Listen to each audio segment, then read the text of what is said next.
I want people to walk away and just go, that was a good sci-fi horror game, man. Yep, that's exactly what I said.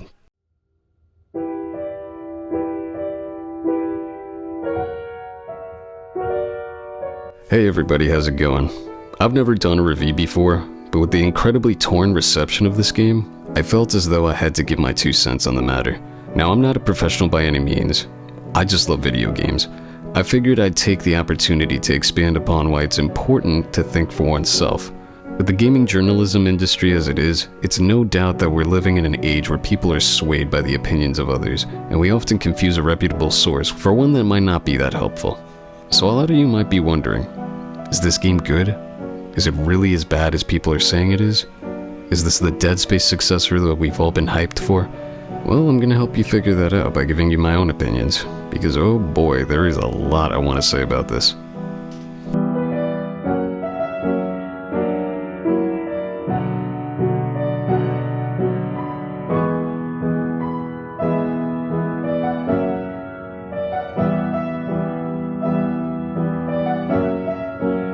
Right off the bat, I think everyone, despite what their feelings on this game are, can mutually agree that this game is beautiful. I haven't seen a game this eye-captivating or graphically polished in a very long time. If somebody asked me what next gen looked like, I'd probably tell them this. I can tell that Glen and his team worked really hard to make Callisto feel really alive and terrifying. The motion capture can get a little awkward sometimes, but for the most part it really holds up well, and you can see that the facial animations are pretty on par with how a normal person would speak or react to things in their environment. I guess these are the perks of having a mocap studio in your headquarters. The lighting really helps drive that sense of fear, and the built-in ray tracing on the Xbox and PC only makes that statement even more true. There's some really minuscule details that can even make my skin crawl. This game is dark, and I mean literally dark as fuck. Some places I can't even see with the gamma all the way up, which kinda sucked, but it certainly did increase my feeling of being scared, which is what someone would probably expect from a sci-fi horror title. There were very little moments where this game seemed plastic-like. I was pretty convinced overall that it resembled reality.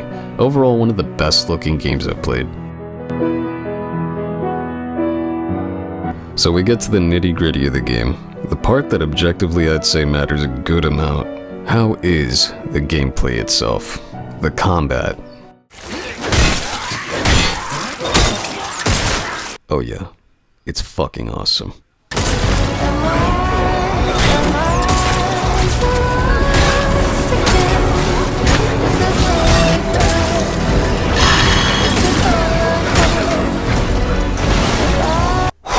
Alright, I think you get it. This is as raw and visceral as it gets. I haven't felt this feral playing a game since Doom 2016 and Eternal shortly after. The game makes you feel like an absolute badass.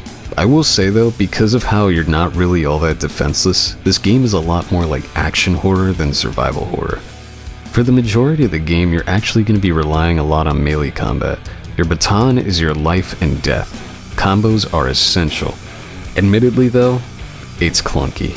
While it's fun, this not only gets pretty repetitive after a while, but when it comes down to fighting multiple enemies at once, it could get pretty irritating considering the fact that you'll be locked onto one enemy while another jumps onto you from the side. A lot of the time the melee combat is one-on-one. If you upgrade your baton enough, you can get a heavy attack that has a greater chance to swing at multiple enemies easier. But even then it won't always save you since some are midway through their attack. I even found myself getting more pissed than scared at one point.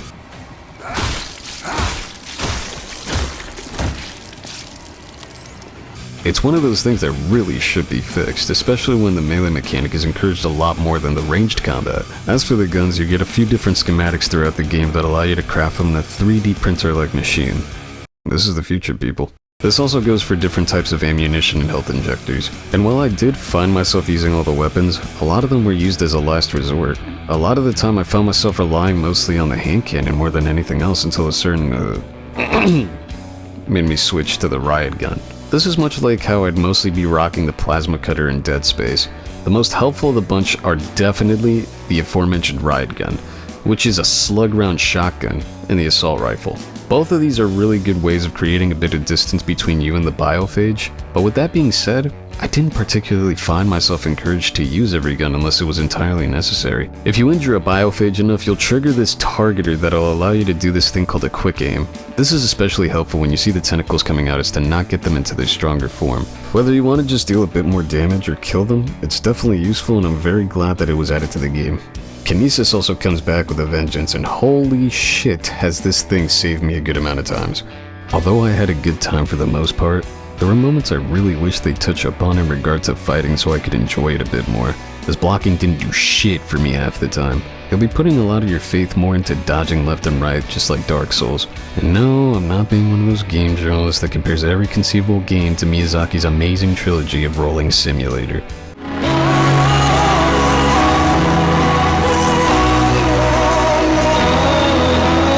You better be prepared to use that analog stick. It's gonna be quite a ride. So the combat's relatively enjoyable and the visuals are eye candy. How does it perform though? We'll definitely get to PC later because, I think we all know it. But that goes into specific points I want to make about the game itself. It's mutually agreed upon console players that PS5 is the best in terms of performance, as it stays consistent all throughout. But in regard to the Series X, the game holds up fairly well. For most of my run, it was buttery smooth and I had very little issues overall. However, there was one part in the game I found myself going down. When I hit a certain point in the ground, the game crashed on me. This happened twice. I was beginning to get a little aggravated, but I let the scene breathe out a bit, and thankfully a third time's a charm. I can't lie, I was pretty disappointed. I don't know where in the game's code things could have gone wrong, but it certainly felt a little unacceptable.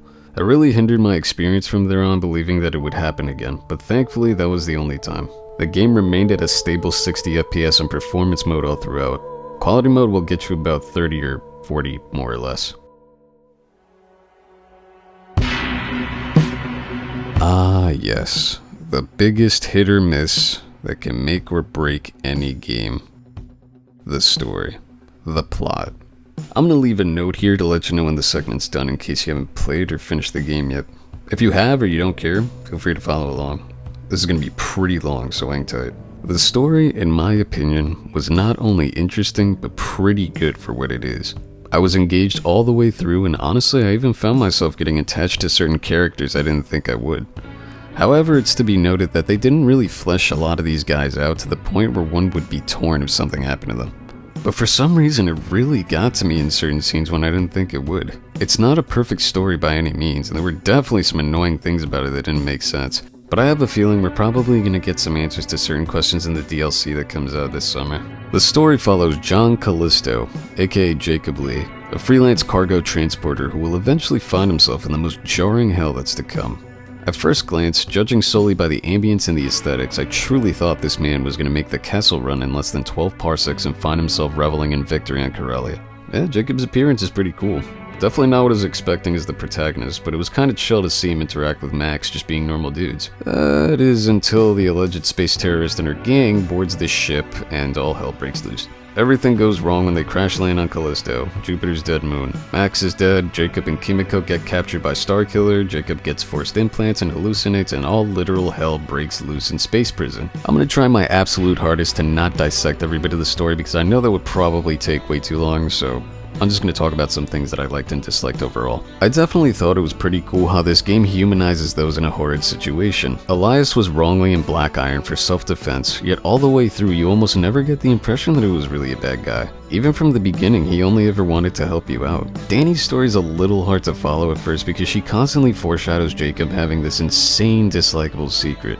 But after eventually learning Jacob's ignorance led to her sister's death and furthers her conviction into wanting to get to the bottom of this, you start to understand her intentions a lot more. I would have loved to see the Outer Way be touched upon a little more, as it really only served as a means of giving Danny a sense of greater significance. Initially being labeled a terrorist, to know it's a means of combating the UJC. Jacob also becomes quite relatable, as sometimes we do things we don't always realize we're doing wrong. Jacob was put into an unimaginably horrible situation and later finds out that most of the plot was due to his ambitious ignorance. Although it's not the most mind-blowing story, it gives a sense of being able to relate to something. We've all done bad shit. We've all made mistakes we're not proud of. While the whole redemption thing was kind of rushed and Danny's interactions with Jacob at times felt a little forced, I was really enjoying the chemistry they had for the most part. I especially really liked when you start to see them care for each other's well-being as they mutually agree to help each other escape somewhere they shouldn't be. So the story really isn't that bad. I mean, hell, there's literally a point in the game near the end where you find King's Elliot's song for the game.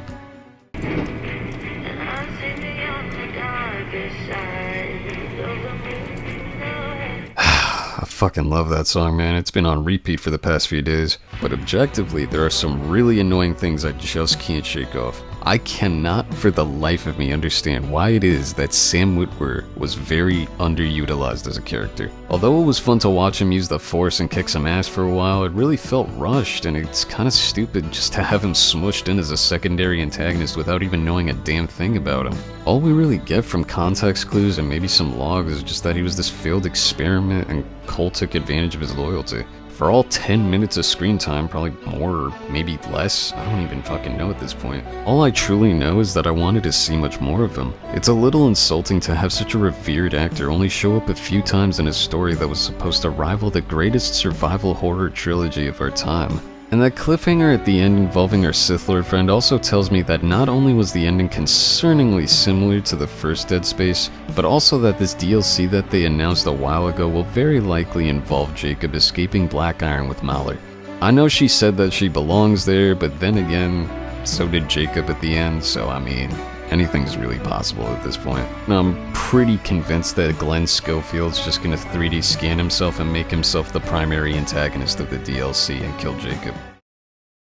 Oh my god, please don't use that. I really liked the characters, don't get me wrong, but a lot of the time, even though I did care about them and wanted to know more about them, that was the problem. There wasn't much to know. They were very one-dimensional. It's a fair criticism that I can agree with. Although there was a little character development, it wasn't enough to make the story 10 out of 10. It was good, but moments like Eliza's death should have and could have been much more impactful if he and Jacob had interacted more prior to the biophage outbreak. And all of a sudden, Danny went from hating Jacob's guts to suddenly showing genuine care for his safety. It was just so fast and forced. Even with all that being said, the story still intrigued me. I'll be real, I both hated and loved the fact that the ending was literally Dead Space 1 and 2. I mean seriously, if you compare them side by side, you can clearly see Ferris is Nicole and Danny is Ellie. Hey, Isaac, what are you doing? Isaac, what are you doing? Open the door right now! You know what you're doing? I didn't, No, don't you dare! but I do now. Stand off the ship!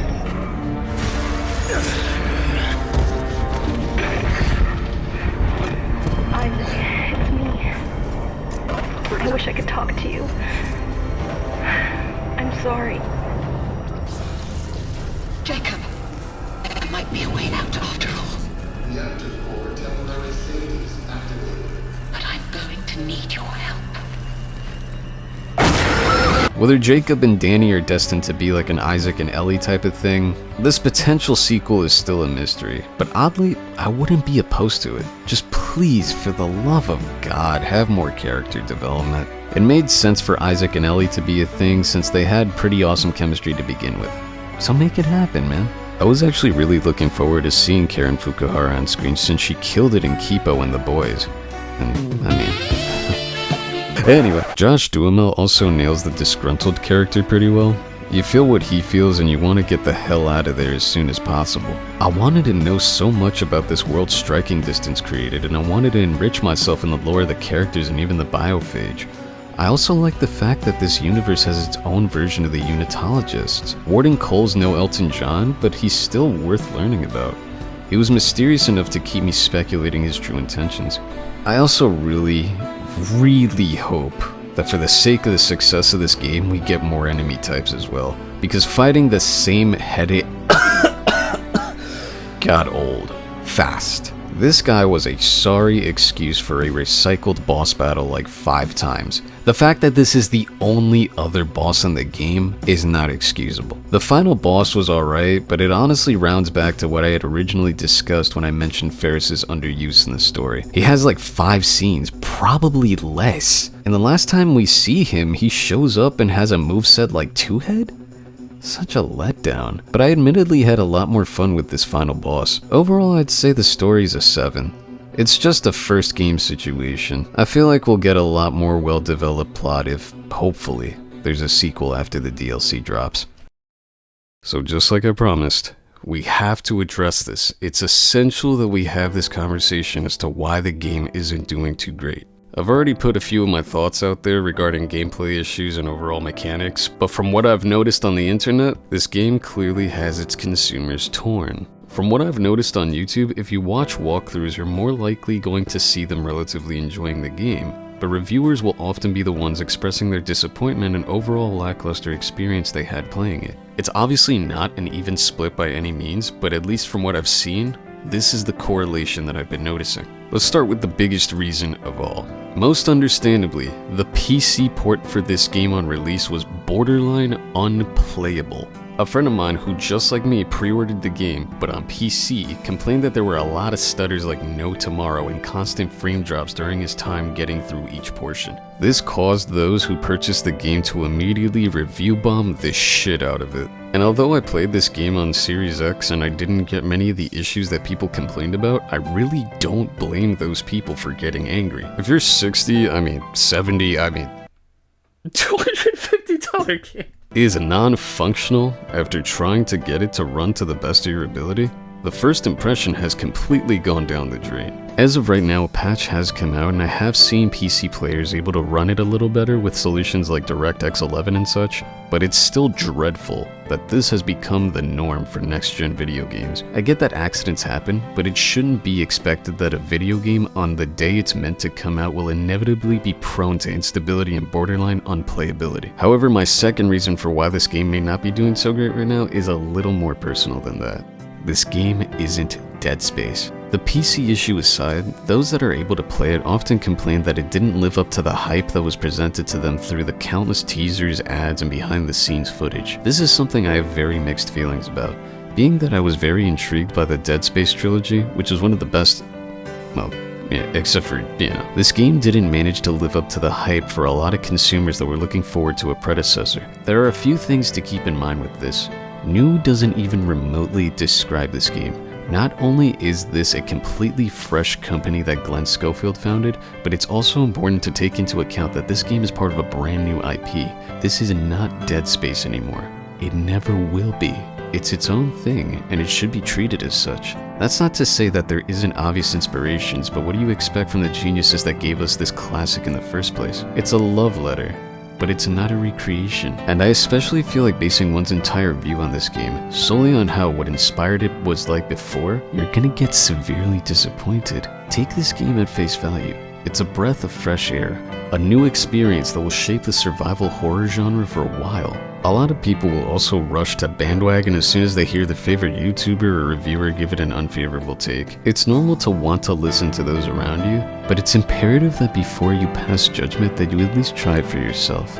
My personal recommendation is if you're not planning on buying the game yet but you still want to be part of the conversation, is to at least watch some walkthroughs and see how you like it. Its mechanics, its overall story, just hearing one's opinion without playing it for yourself or seeing anything about it won't provide you with any substantial information to base your opinion on until you've experienced it for yourself. Now don't get me wrong, anybody can say whatever they want about it. That's the point of having an opinion.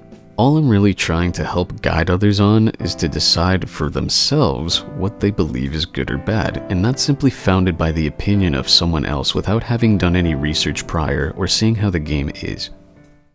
If you're looking for a Dead Space predecessor, you may not find it. If you're looking for a game you can sit down and enjoy for what it is, I would highly recommend getting this game. When it's more affordable would likely be the optimal recommendation, as I can understand the skepticism with wanting to wait until a sale comes out given its launch date on PC. Regardless of what the other people that reviewed this game have said, I really enjoyed the Callisto Protocol. There are no doubt a lot of really shitty things that I wish could have been fixed before the day one launch. It's a work of art.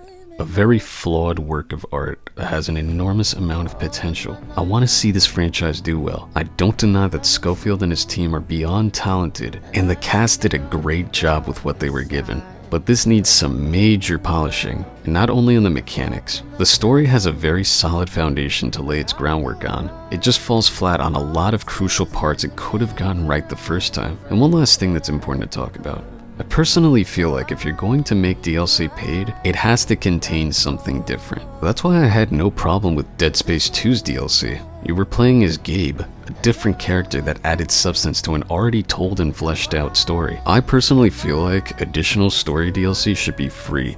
It's part of the product that you paid for, and you have the right as a consumer to enjoy something that's pretty much part of the game to begin with. And I'm sure more likely than not you can go without playing the DLC and still be caught up on where the sequel leaves off. But the point is, you should be able to experience the bridge that joins the two parts together, since it's quite literally part of the experience. Especially for those who pre-ordered the game or bought the deluxe editions, there's no reason that part of the story should cost money on top of what you already paid for. Even with all the constructive criticism aside that I've offered, I've had an immensely good time with this game. I'm being realistic. I don't think it's a fucking 5 or 6 like some people are saying it is, but I also don't see this being Game of the Year perfect score material either. But that's why having this grace period is very helpful, and I'm sure that a company who cares about its consumers will take both positivity and negativity and understand what works and doesn't. I really can't wait for this DLC to come out, and hopefully they can try and change the minds of those that aren't too big on the game at the moment. I want to see this new IP succeed, and I really hope that, judging by the ending, we get a Callisto Protocol 2. I give this game a solid 8.5 out of 10. It's a really good game and an even better first entry into a new IP. I hope they learn from their mistakes on round 2. And at the end of the day, please don't feel like you're obligated to agree with me. It's your right as someone who bought this game themselves to be able to form your own opinions. All I ask is that you form these opinions from having experienced the game firsthand, or at least have watched some gameplay prior. My gripe is solely with the people who are listening to others and not trying it out for themselves. That of course doesn't just go for games, it's everything we do in our lives. That's why it's immensely imperative to think for oneself. Just because someone says they don't like it doesn't mean that you won't, and vice versa. Just something to think about. I've been seeing a lot of opinions all over the place and I really had to get mine out there. I wanted to be as open and transparent with you guys as possible as I can for anybody who's looking to buy this game for themselves. Let me know your thoughts. And thank you for taking the time out to click on this video. I know it was a long one. If you liked it, I might just make some more. Stay warm and happy holidays. For me.